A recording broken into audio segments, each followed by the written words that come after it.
Greetings. My name is A-Town, and this is Austin. And we're here to bring you a very special A-Town Webisode.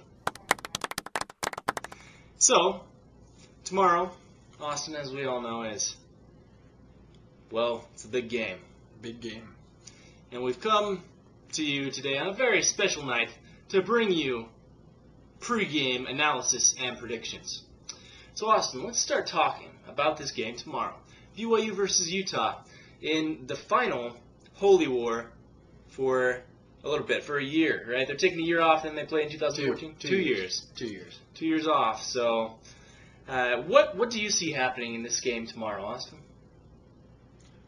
Well, that's an interesting question. I think that tomorrow Utah's going to open up their playbook and be a little more creative than we've seen in the last two games because, frankly, on offense, I don't think they're that good. So, in order to produce yards, they're going to have to be more creative, and I think that the defense will do very good. I think the defense will do good, but I think BYU is going to have a couple of, how can I say it? I think Riley Nelson's going to produce some type of a special play, maybe like a broken play that gains big yards or something like that, and I think that that'll be a spark that just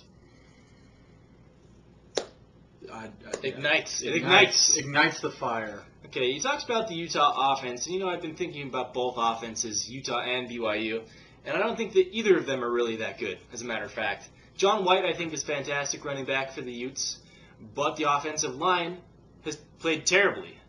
So, especially last week against Utah State, offensive line support was not there, and so the running game wasn't there. Obviously, we know the statistics of John White. When he rushes over 100 yards, the Utes are undefeated. Last week, he rushed for 96 yards. The Utes lost, embarrassingly. Hard to say for tomorrow what will happen because the offensive line is so unpredictable. So I think that if John White rushes for over 100 yards, I think that's obviously a good sign, and I think the Utes will play a lot better if the running game is there. But, again, hard to say. With the wide receivers, again, I don't think the wide receivers are that good. Devontae Christopher was good a couple of years ago, but lately he hasn't played very well.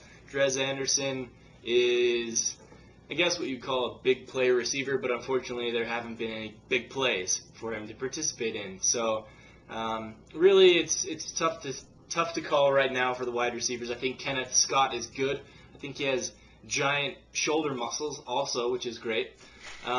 But really, I don't know. It's hard to say. I'm feeling much more confident with John Hayes than I was ever at any point with Jordan Wynn. I never liked Jordan Wynn. Never will. Rest his soul. But so it's very hard to say. For the Utah offense, I don't think they're that good.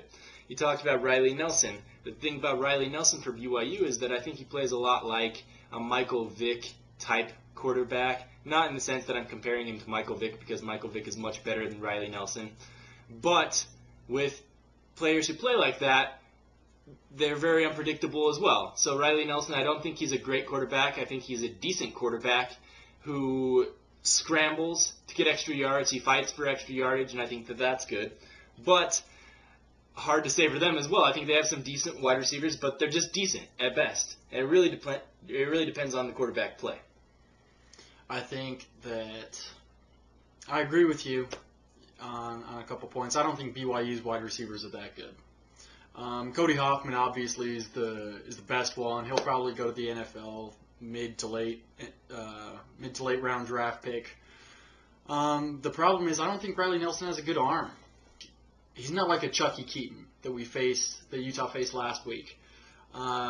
Chucky Keaton is he's a little greaseball. You can't grab him. You can't even touch him. And Riley Nelson's not like that. Riley Nelson's more of like a power runner, and he doesn't have as good of an arm as Chucky Keaton. So I think that this quarterback matchup is a little bit easier for Utah because Utah's been preparing for a scrambling quarterback 2 weeks in a row now, and the first scrambling quarterback they prepared for was better than Riley Nelson. So I think that the defense will play a little bit better against Riley Nelson in that respect. But Riley Nelson, what he does is he creates things, not necessarily with his arm, but more with his spirit. And you saw that against not in the spiritual way either, but heart. But he is living right. Yes, he got a haircut. He's looking good. Yes. Physically. I think that one big matchup that Utah has against BYU's defense is their outside speed. Because in this, last year, obviously, the strength of the offense was John White and the power running game. Problem is, now we're starting in shotgun, which means John White's going to have to do a lot more running east to west as opposed to north to south like he did last year. And, we saw it last week. His numbers weren't very good. On the outside, though, you've got a lot of speed that BYU doesn't have. Reggie Dunn runs a 4.2. You got a couple guys who run like a 4.4 40, and BYU doesn't have that. I think they've got maybe one or two players on their whole roster who can match that. So if Utah wants to score points, that's how they've got to do it. They've got to find a way to get their receivers open, and John Hayes has to find a way, or Travis Wilson, they have to find a way to get the receivers the ball and let their receivers make a play. If Utah can do that, their offense has a chance to put up enough points to win the game. I think an interesting matchup on both sides to watch will be the tight end play. I think that if Utah can get a passing game going, which hopefully they will, who knows, hopefully John Hayes will get out there and have a good game. But I think that a lot of those passes will go to the tight ends. We saw Jake Murphy with some big plays in the last couple of weeks, so I think that the big passing yardage will come to the tight ends for Utah instead of the wide receivers. I think that BYU also has some strong tight ends this season, so that'll be interesting to watch. But I think that most of the passing yardage will go to Hoffman and Oppo. With BYU's running game, Michael Elisa will not have much success against Utah's defensive line, which I think will dominate during this game tomorrow. I think that most of their running yards will come from Riley Nelson scrambling if he can't get a good shot for a pass. As far as defense is concerned, I think the BYU's defense really has impressed me so far this season. When they played Washington State, they looked really good, a lot better than last year's defense for the BYU squad. But, I don't think they've played some very good teams yet. Washington State was way too overhyped. I think that their offense was not nearly as good as people expected it to be, and then they played Weber State, which is just not a good team. They ran through those guys like bumper cars. I think it's tough to judge BYU right now. And, this happens every year. Fans get way ahead of themselves on both sides. People were talking about Utah competing for the Pac-12 South. Right now, that doesn't look like it's going to happen. BYU, I think they're really confident, but I think they need to tone it back a little because Washington State wasn't good last year. They weren't good the year before that. The last time Washington State was good was like 10 years ago. And Mike Leach, sure, he's a great coach, but he obviously hasn't changed that much in one off season. And then Weber State's an FCS school, so BYU has played really good against two teams who are a lot worse than BYU. This is BYU's first real test. Utah, I think, Utah State is a good team.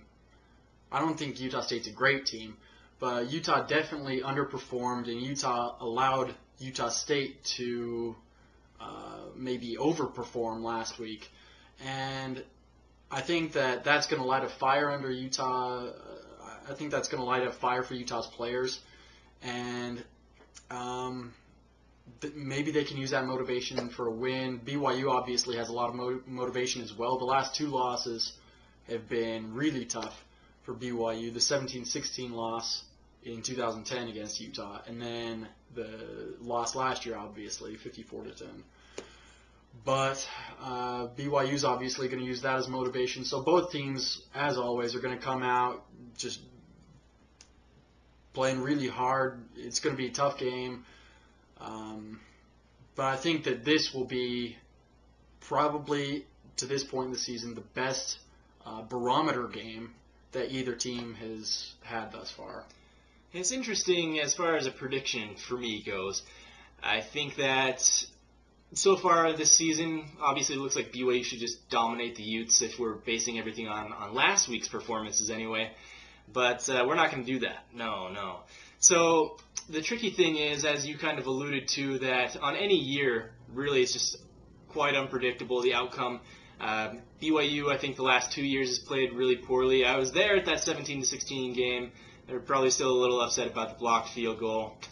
But and then last year I didn't see that coming. I don't think anyone saw that performance coming with the 7 turnovers. So I think BYU has a chip on their shoulder. I think Utah will come out angry this week, trying to avenge the loss last week at Utah State.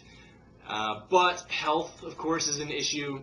We're switching quarterbacks for the Utes. John White may not be 100%. Eric Rowe will be out. Blecken is gone. And so it'll be interesting to see how the Utes perform. But if it comes down to a close game, here's another thing that we need to talk about: special teams. I think if it comes down to the Utes needing to come back with a field goal late in the game, I don't think there is anyone that I trust less on the Utes squad than Coleman Peterson. His kicking has been terrible, especially in games that have mattered. USC, Colorado from last season, Utah State, he missed a couple field goals, so it's not something that I want the game to come down to. Hopefully the Utes can pull ahead and win by a few points and not have to come down to the clutch kicking situation. I don't know who BYU's kicker is, but I trust him a lot more. I don't even know who he is, and I trust him more than Coleman Peterson. I trust you more than I trust Coleman Peterson, and heaven knows I don't trust you very much. So I think that if it does come down to a relatively close game, BYU will win. If it is not a close game, I think BYU will win by quite a few. And so I think that as far as a prediction, if we're asking A-Town for a score right now, I would say that BYU will win by a score of 23-17. I agree with the kicking situation. Utah's kicking situation is not good. Coleman Peterson was great in any game or any situation that didn't really matter last year. He missed the field goal against USC, got blocked. He missed a bunch of field goals against Colorado.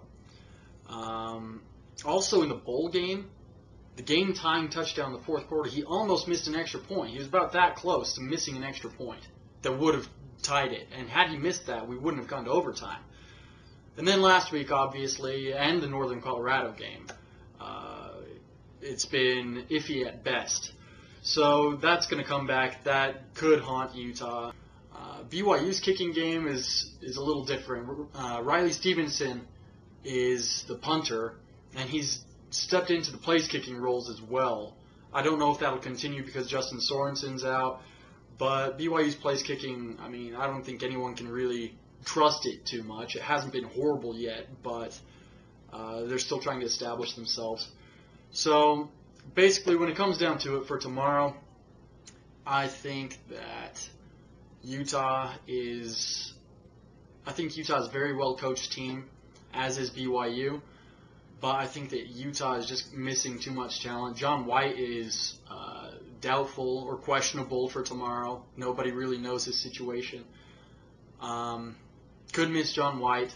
They're switching quarterbacks. We don't know who the starting quarterback will be tomorrow. You're missing Eric Rowe, missing Brian Blecken, like you said. And I just think that Utah's missing too much talent on both sides of the ball to really be able to compete with BYU. And I think that BYU is going to win by a margin a little larger than what you predicted. I think it's going to be 34-17 BYU. All right, well, there you have it. Those are our predictions for tomorrow's Holy War. So we'll see what happens, but hopefully that analysis will help you get ready for the game. And like I say from time to time, Austin, this is the time for Utah fans to prepare for the worst, hope for the best. So see what happens. Go Utes! And as always, move it, sell it, and leave the door open.